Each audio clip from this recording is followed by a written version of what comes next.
A ver, las tensiones dentro de la coalición de gobierno y particularmente entre el presidente Fernández y la señora Kirchner no son nuevas. Juan Pablo, vos lo sabes muy bien, lo sabe todo el mundo. Es más, yo diría que esas tensiones están en la génesis de la construcción de esta coalición, siendo que la propia señora Kirchner es la que dice, bueno, yo lo elegí, yo lo puse a Alberto Fernández como presidente y ahora no obedece mis planteos. Quiere decir que hay una tensión puntual, pero la tensión entre ambos está en la génesis de esta coalición de gobierno.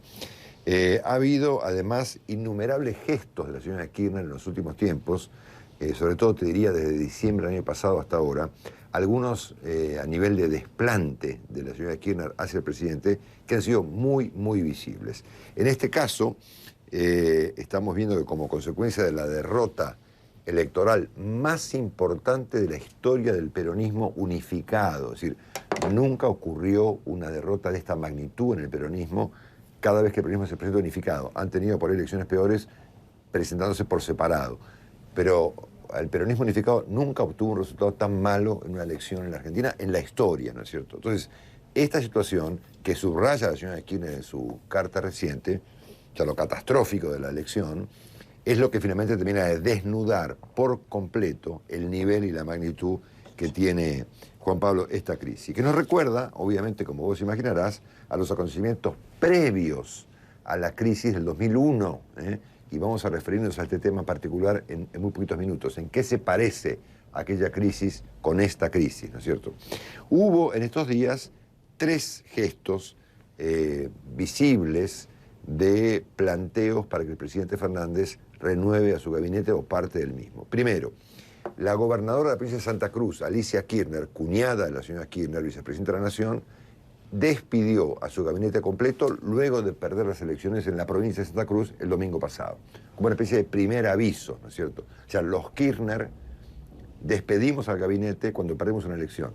Se recordó bastante además que en 2009 y 2013 la señora Kirchner hizo lo mismo al perder las elecciones de medio término, renovó su gabinete.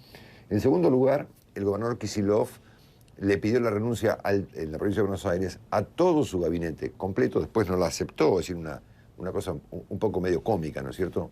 Pero también fue un segundo gesto. Y por supuesto, la renuncia del ministro del Interior de ayer, más de gran parte del gabinete del presidente, puso muy en claro la magnitud que tenía el planteo de Cristina Kirchner, que ahora lo hace público, respecto de la renovación del gabinete.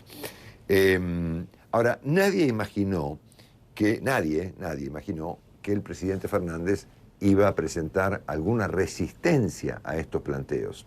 Al punto tal que esa resistencia que presenta el presidente Fernández derivó en 2 acontecimientos mucho más graves de los que enumeré recién, que son las renuncias de los ministros y demás.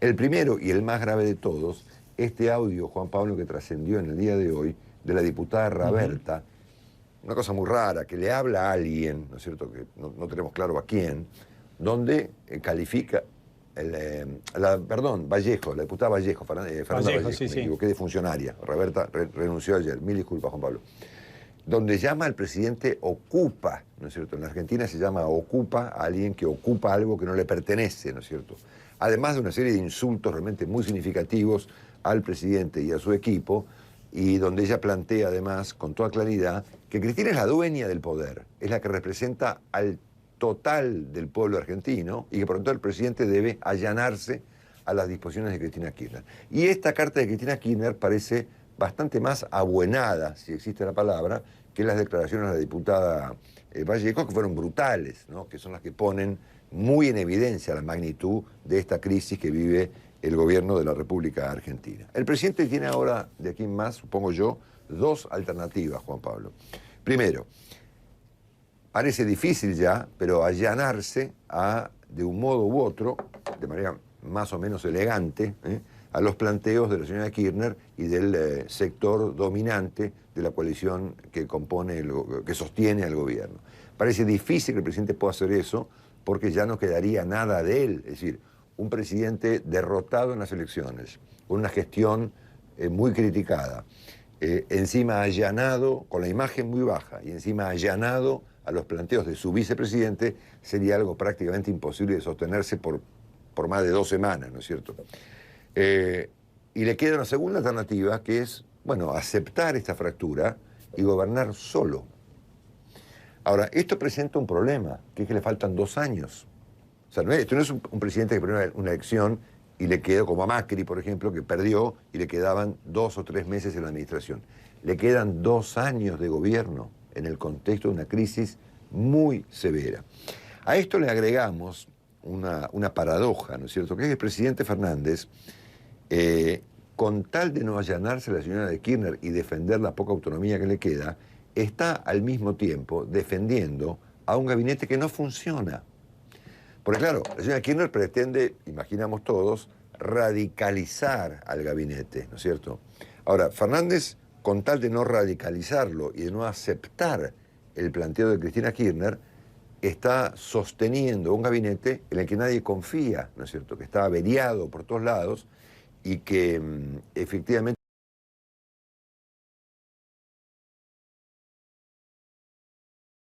La vez, Juan Pablo, que la Argentina dirime o recurre, mejor dicho, al colapso para dirimir un conflicto de orden político.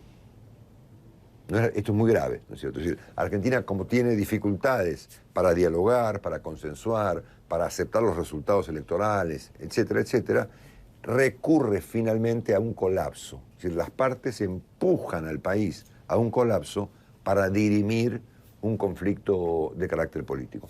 Eso fue lo que ocurrió en 2001, ¿no? Si uno mira en profundidad, hurga en la historia, va a encontrar este elemento detrás de aquella crisis. Ahí había un conflicto difícil de dirimir. En el seno de la coalición de aquel entonces, del año 2000, el presidente de la Rúa, el doctor Alfonsín, el vicepresidente Álvarez, que optaron por empujar al país a un colapso para dirimir un conflicto. Y esta vuelta estamos en presencia de lo mismo, es decir, una dirigencia política, un gobierno, una coalición oficialista que utiliza la idea del colapso, a que la Argentina podría caer en cualquier momento, para dirimir un conflicto entre ellos. Esta vuelta estamos en un extremo, la Argentina está al borde del abismo. Uno podría imaginar a un avión, por ejemplo, en una tormenta dramática, mientras el piloto y el copiloto y la tripulación están a las trompadas en el medio de la tormenta. Esa es una imagen bastante parecida para que nuestros televidentes de la región puedan entender la naturaleza del problema. Otra vez, Juan Pablo, Argentina está recurriendo al colapso o a la eventualidad del colapso para dirimir un conflicto. Y esto en la Argentina generalmente termina, Juan Pablo, querido amigo, muy mal. En 2001, Argentina tenía la convertibilidad, que era una condición económica y monetaria determinante, y esto también provocó un cataclismo económico. Acá la situación económica es muy grave, con un 42% de pobres. No tenés esa restricción monetaria, pero realmente la situación económica en la Argentina es muy, muy grave.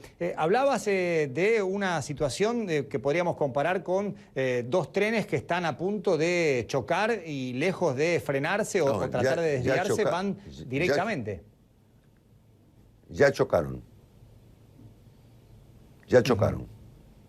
A ver, venían chocando hacía tiempo. Recordá que te dije, Juan Pablo, esto está en el choque, sí, está en la génesis de esta coalición y está en la génesis del comportamiento de Cristina Kirchner. No se conoce, hasta ahora que yo sepa, alguna vez que frente a un conflicto la señora Kirchner retroceda o por lo menos se detenga. No conocemos. No sabemos cómo puede actuar el presidente Fernández. Estamos viendo un presidente Fernández, digamos, nunca visto, o en todo caso parecido a aquel presidente Fernández del año 2008, 2009, 2010, cuando renuncia de un portazo a la jefatura de gabinete de la señora Kirchner y se vuelve su crítico más dramático. Pero claro, nadie se acordaba de ese presidente Fernández, ¿no? Ahora esto ya chocó, ya está. Es decir, supongamos que mañana se amiguen, ¿no es cierto?, y lleguen a un arreglo. ¿Quién no va a creer que en poco tiempo más, considerando la agenda pública argentina, no van a un choque de vuelta? Nadie lo va a creer. Es decir, está dañada la coalición de gobierno, ya chocó, ¿no es cierto? Sí. En octubre del 2000 renunció Carlos Chacho Álvarez como vicepresidente. ¿Crees que puede haber algún Chacho en términos de salida? Obviamente, estamos hablando de una vicepresidenta que en mayo del 2019 le preguntó a Alberto Fernández si quería ser su candidato a presidente. Ahí es como que ya se determina la jerarquía entre el presidente y la vicepresidenta. Asumiendo que el choque ya se produjo, ¿puede haber una renuncia en la fórmula del Poder Ejecutivo? Habrá que ver cómo escala, si esto escala aún un poco más. Yo no creo personalmente que la señora Kirchner renuncie a nada. Es más, Juan Pablo, creo que no puede hacerlo, ¿no? Es más, si vos mirás con detenimiento quiénes renunciaron funcionarios cercanos a ella, pero ninguno relevante desde el punto de vista de los intereses políticos y judiciales de Cristina Fernández de Kirchner. Por ejemplo, el procurador, el abogado del Estado, el doctor Zanini, no renunció. Hay que seguir esta crisis a ver si Zanini renuncia, ¿no es cierto? Si Zanini, que es el funcionario más cercano de todos a Cristina Kirchner, renuncia, bueno, ahí es otra historia. Pero hasta ahora han renunciado el ministro de Medio Ambiente, el ministro de Interior, o sea, ministros, bueno, algunos más o menos relevantes, pero ninguno crucial para los intereses políticos y judiciales de Cristina Fernández de Kirchner. Entonces, yo miraría a Zanini como un indicador del volumen de esta crisis. Bueno, pero en cualquier caso, yo no imagino que ella renuncie. Es más, ella debe pensar que el que debe renunciar debe ser el presidente. Me imagino, ¿no? Claro. Marcelo, el Chacho y Álvarez otro escenario... acá no es ella, sí, es él. Claro, es él.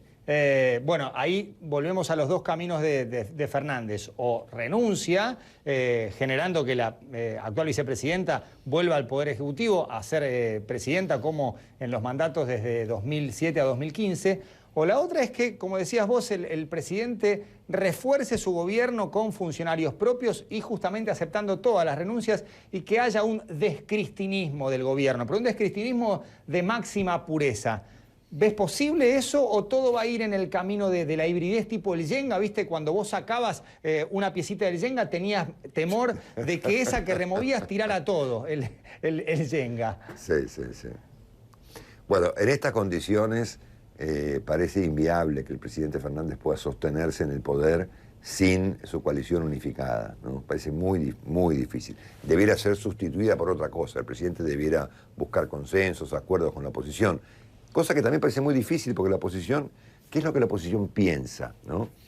Y he conversado con las máximas autoridades de la oposición en las últimas horas y te lo resumiría así. La oposición piensa que esta es la primera vez que el peronismo tiene con independencia de la derrota que fue histórica, tiene una severa crisis durante una administración peronista. Siempre las crisis las ha provocado eventualmente el peronismo en el poder, pero nunca las soportó el peronismo, ¿no es cierto? La ha soportado de la Rúa o la ha soportado el presidente Macri, pero nunca ha ocurrido que le colapse el país a un presidente peronista, ¿no es cierto? Por lo tanto, la oposición imagina que esto podría ser el final de la hegemonía del peronismo en la Argentina, como ocurrió en su momento con el PRI en México, por ejemplo. Y por lo tanto, me da la impresión de que no tienen intención de interrumpirlos, ¿no? Vos fíjate que hoy el jefe de gobierno, Horacio Rodríguez Larreta, que podría ser el candidato presidencial para el 2023 de la oposición, dijo que es una crisis interna de la coalición gobernante. Yo no tengo nada que ver, ¿no es cierto? Ahora, si tenemos un minuto y vamos aún más profundo, hay una salida, ¿no es cierto? Y curiosamente, la crisis y la salida nos recuerdan a un nombre, ¿no? Que es el nombre de Raúl Alfonsín, ¿no es cierto? Alfonsín tuvo una crisis de esta naturaleza con la economía que se le derrumbó, ¿no es cierto? Y es muy probable que a Fernández le ocurra lo mismo, ¿no es cierto? Porque tiene un festival de deuda impagable, tiene lejos aún todavía el acuerdo con el Fondo Monetario, una inflación del 50% anual, una pobreza casi del 45%, camino al 50%, una economía que no funciona, que no se reactiva, que no tiene inversión. Es decir, estamos en un problemón, ¿no es cierto? Hay una expectativa devaluatoria, yo no quiero profundizar en el tema porque no soy un experto, pero hay una expectativa devaluatoria que podría agravar el cuadro de cosas. Entonces, por un lado, la crisis nos recuerda a Alfonsín por su origen. Y nos recuerda a Alfonsín, porque Alfonsín, cuando acuerda con el presidente Menem reformar la Constitución, él introdujo una cláusula que nunca se usó, que es la del jefe de gabinete, pensando en un modelo cuasi europeo. ¿Sí?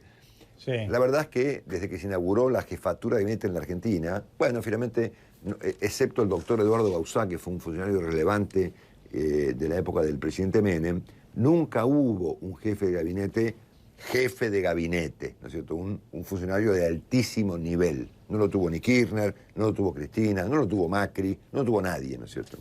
Pero Alfonsín, cuando pensó en esa figura, pensó en un momento como este, en una crisis, ¿no es cierto?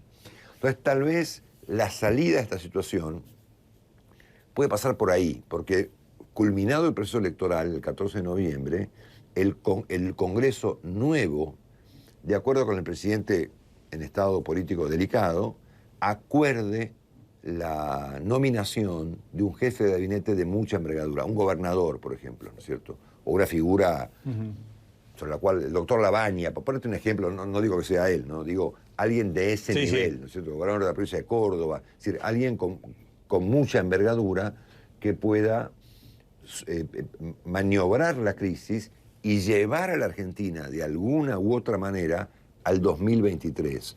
Porque vos fijate que los riesgos acá son muy altos, y cuando digo riesgos altos, digo riesgos inclusive de carácter autocrático, ¿no es cierto? Es decir, el presidente Fernández complicado y la señora Kirchner dueña del poder, bueno, estamos en un escenario ahí muy difícil para la Argentina. Así que yo pensaría en la idea que Alfonsín tuvo en el año 2004, cuando imaginó a la jefatura de gabinete como una manera de llevar adelante, de sobrepasar una crisis de esta envergadura. Marcelo, muchísimas gracias por estos minutos con Perspectivas de Buenos Aires. Un abrazo.